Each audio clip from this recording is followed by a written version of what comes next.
Howdy everyone, I'm behind on my Julius videos, but these pictures are from Christmas Day. This was his second ride ever under saddle. It was my first time riding him.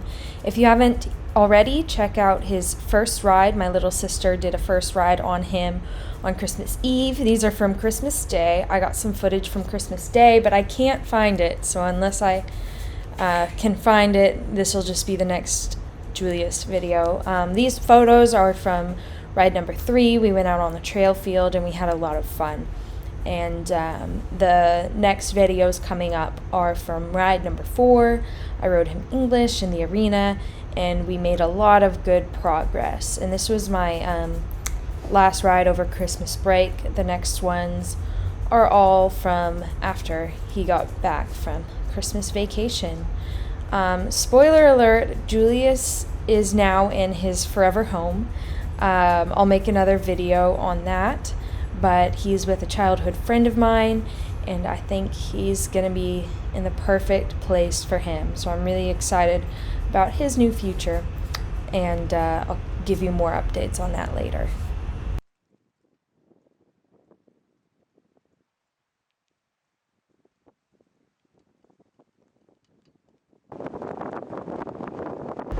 So you'll notice that as I ride him, I'm moving around a lot, I'm rubbing his neck, I'm rubbing his hindquarters, and although we already know that Julius is very comfortable with someone sitting in the riding position, I just want to make sure that there's not going to be anything that kind of catches him off guard. So I spend a lot of time doing that with any green horse, and I did a quick little refresher with it on Julius.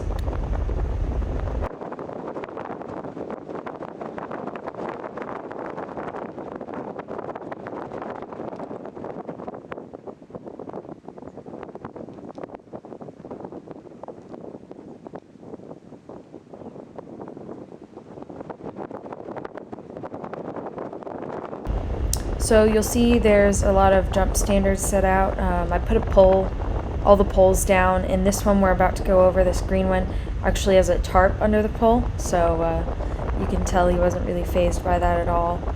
And he's pretty good with obstacles. The one thing that we really worked hard on this ride was backing up.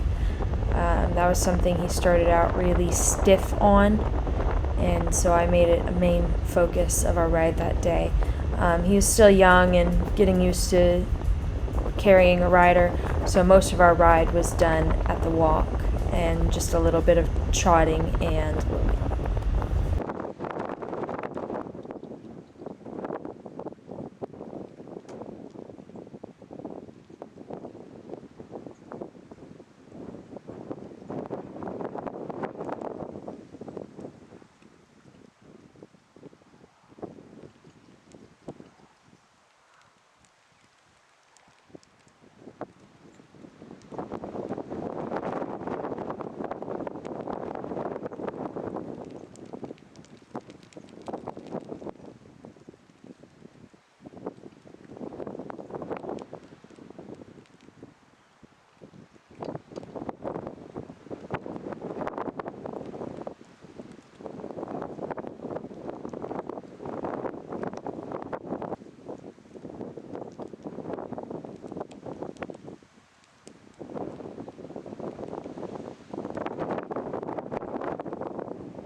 So this is one of the first times working on loping off, and because he's young and green, you'll see that I put him in the corners so that he gets the correct lead a little bit easier, and it boosts his confidence.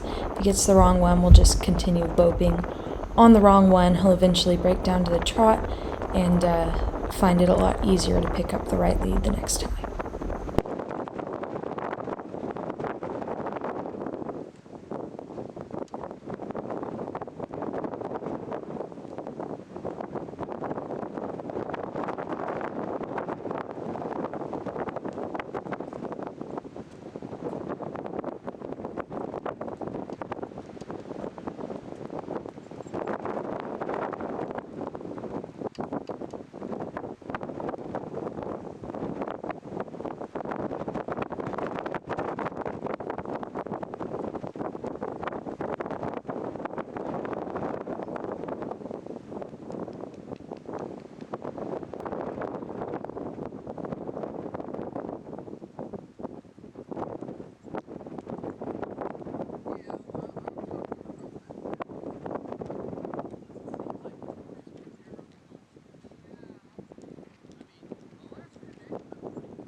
So in this clip you can really see what my hands are doing. I pick up gently on that bit until he stops, and I hold pressure expecting him to back up off of that bit. When he doesn't, I bump a little bit, and I bump a little bit harder until he loses that resistance in his face. As soon as he takes a step back without resistance and pushing against my hands, that's when I give him the reward. So this was the result after about 5 minutes of working on this. Obviously it's not perfect, but you can see he's lost a lot of resistance in his face where he used to be pushing against the bit. So I let him be done on that one. I always flex horses around to my toe before I step off, especially green horses, just in case he were to spook or do something silly while I was hopping off. But he had a really good ride, and he enjoyed his cuddles after our riding session. So this boy has been super fun to start. I have a few more videos to put out on him, so make sure you subscribe to follow his training.